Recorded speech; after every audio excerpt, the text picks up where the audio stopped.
When we heard Call of Duty Black Ops was preparing to unveil its multiplayer, we didn't waste any time. Our destination, Treyarch. Our mission, the most detailed hands-on coverage inside Xbox can provide. So sit back, relax, and keep a sharp lookout. Every feature you hear about in this preview has never before been done in a Call of Duty game.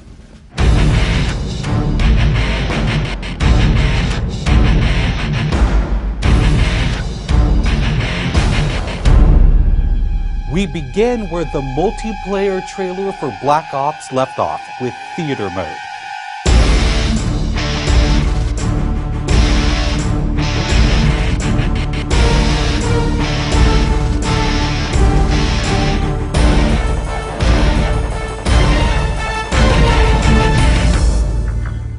Dan Bunting explains. You can switch the camera from any player's perspective in both first person and third person. You can detach the camera and go into free cam mode, which allows you to fly anywhere on the map, basically. It's really interesting when you pause the game and go into free cam, you just see all the particle effects just in their full glory, just frozen in time, and it makes some really awesome footage. You really want to give players the tools to be creative, make their own machinima, make their own highlight reels. Maybe they're really competitive clans that want to just capture the films from their matches and then go back and analyze what the other team did or whatever. Also brand new to Call of Duty is Black Ops' new currency system. We put the currency system into Black Ops multiplayer principally because we felt like it'd be a very interesting way to engage with all the unlocks that you've been getting. So one of the things that's really fun about currency is instead of being specifically told at a specific level what you're going to get, we're unlocking features by level, but then once the feature is unlocked, you can purchase any component of that feature with the currency directly. Of course, when you got a little currency jingling in your virtual pockets, nothing feels better than putting it on the line against your fellow players. Say hello, everyone, to wager matches. When we were developing the wager match game modes, we went through a whole bunch of ideas to find the 4 that we were going to use to ship inside the game. And really, if it wasn't people screaming in joy and frustration when they were sitting around the office playing, it wasn't good enough to be a wager match. Wager matches are all free-for-all modes, and they exist separately from the standard playlist. They include game modes like Gun Game, where you're in a race to score a kill with 20 different weapons, beginning with pistols and advancing through ever more explosive weaponry. It's extremely rewarding for us as a design team to put something up there that people are reacting to really well and it's slightly different than what they get, and everyone loves the core game, and you have to be very careful when you're finessing the core mechanics of the game. But wager matches let us kind of get our creativity flowing and do some things that you're not normally used to, and then spin them up in unique ways and combine things in ways that you haven't seen before, that you never really thought of and that wouldn't be appropriate for the core game but are completely appropriate for wager matches.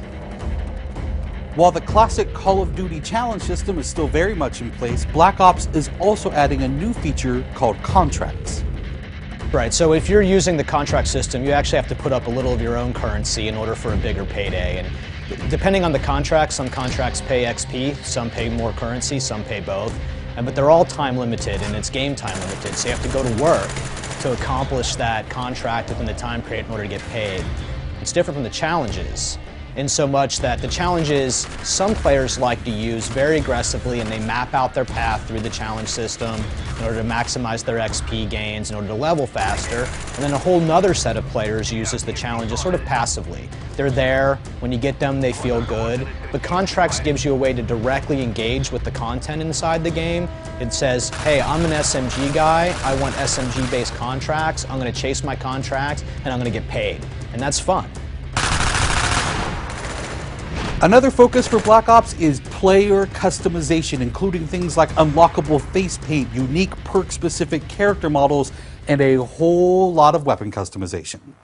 We've been we stole the line from Full Metal Jacket, this is my weapon, this is my gun, and we're chanting that around the office as sort of our mantra for this feature. Originally it started with one of our designers he just made kind of an offhand comment one day where he said, you know, I really have a certain attachment to the weapon that's my favorite. I want to make that weapon mine, and that was all it took. So from there it was just, what are the things that are cool? It's like, put your clan tag on your gun, of course. And we've got, the emblem editor by itself is an element of creativity for players. And then the reticles, of course, why not give people the option to select what kind of red dot they have. Maybe they don't like a dot, maybe they like a circle, maybe they like a triangle, maybe they like a standard crosshair, maybe they just want a line. And then there is combat training, which allows you to get comfortable with the trappings of multiplayer by competing in matches against AI-controlled opponents.